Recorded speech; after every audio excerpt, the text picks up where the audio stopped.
नमस्कार. आज आपण लाल भोपळ्याच्या तिखट घाऱ्या बनवणार आहोत. इथे बघा, मी 1/2 किलो भोपळा असं साल काढून किसून घेतलेला आहे आणि त्याच्यामध्ये 1 इंच आलं, 5-6 पाकळ्या लसूण आणि 5-6 हिरव्या मिरच्या घेतलेल्या आहेत. त्याच्यामध्ये 2-3 हिरव्या मिरच्या आणि 2-3 पिकलेल्या मिरच्या घेतलेल्या आहेत. तुम्ही इथे मिरची पूड सुद्धा वापरू शकता, पण मी ते मिरच्या वापरून केलेल्या आहेत. आता इथे एका मिक्सरच्या भांड्यामध्ये 1 चमचा धने, 1 चमचा बडीशोप आणि 1 चमचा जिरे घातलेला आहे. हे आता ह्याचं भरड काढून घ्यायचं आहे. खूप बारीक नाही वाटायचं आहे, असं भरड वाटून घ्यायचं. इथे बघा, असं एकदम बारीक केलेलं नाही आहे. आता ह्याच्यामध्ये तुम्ही मिरची, आलं, लसूण हे सुद्धा घालायचं आहे. हे सुद्धा एकदम असं भरड काढून घ्यायचं आहे, लई बारीक नाही वाटायचं आहे. हे बघा, इथे एका कढईमध्ये 2 चमचे तूप घातलेला आहे आणि ह्या तुपावरती भोपळा, किसून घेतलेला भोपळा घालू आणि 1-2 मिनिटं परतून घ्यायचं आहे. इथे बघा, मी भोपळा परतून घेतलेला आहे आणि त्याच्यावरती झाकून ठेवले आणि झाकणवरती थोडंसं पाणी घालायचं आहे, खाली लागू नये ह्याच्यासाठी पाणी घातलेलं आहे. भोपळ्यामध्ये पाणी घालायचं नाही आहे, फक्त वाफेवर शिजवून घ्यायचं आहे. हे बघा, आता इथं गॅस बंद केलेला आहे आणि ह्याला आता गार करून द्यायचं आहे. हे आता भोपळा एकदम मऊ झालेला आहे.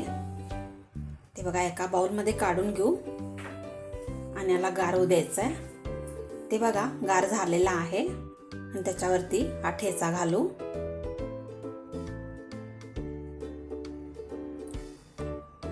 हिंग घालू पाव चमचा हळद. इथे बघा, 1 चमचा मी पांढरे तीळ घातलेला आहे. ओवा घातलाय पाव चमचा.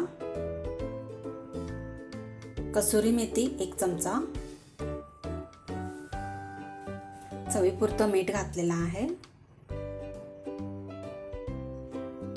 बारीक चिरलेली कोथिंबीर आणि ते 2 ते 3 चमचे तांदळाचं पीठ घातलेलं आहे.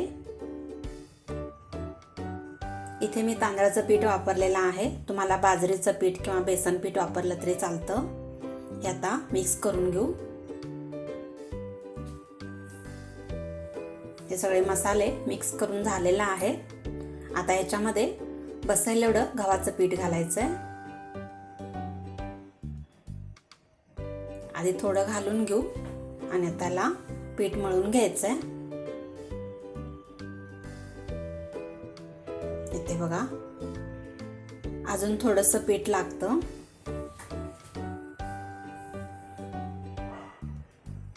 थोडंसं सैल झालेलं आहे.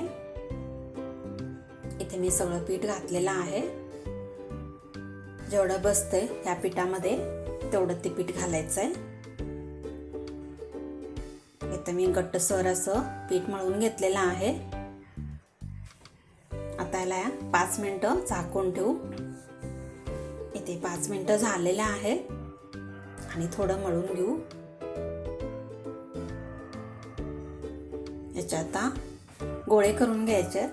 इथे मी पाटावरती गोळे करून घेते. हे असं गोळे केले, एकसारखे गोळे होतात. सुरीने कट करून घ्यायचंय. मी असं एक गोळे करून लाटून घेतलं तरी चालतं. इथे बघा, हे सगळे गोळे मी एकसारखे करून घेतलेले आहेत. ह्याला आता थोडंसं तेल लावायचंय आणि पुरी लाटून घ्यायचंय.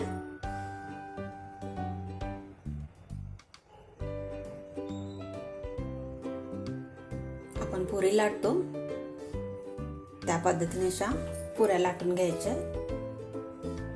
आणि अशी सगळी मी पुऱ्या लाटून घेते. एकदम पातळ पण नाही आणि एकदम असं जाड पण नाही, असं लाटून घेतलेलं आहे. ते तेल तापलेलं आहे. त्याच्यामध्ये गोळा सोडू. तेल छान तापलेलं आहे. त्याच्यामध्ये ह्या घाऱ्या तळून घेऊ. हे असं दोन्ही बाजूनी तेल सोडून छान असं खरपूस असं भाजून घ्यायचं आहे. चांगलं भाजून घेतलं, तळून घेतलं तर 8 ते 10 दिवस घाऱ्या छान राहतात.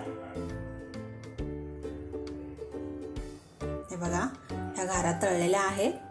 आपण आता काढून घेऊ. हे असं मी सगळ्या घाऱ्या तळून घेते.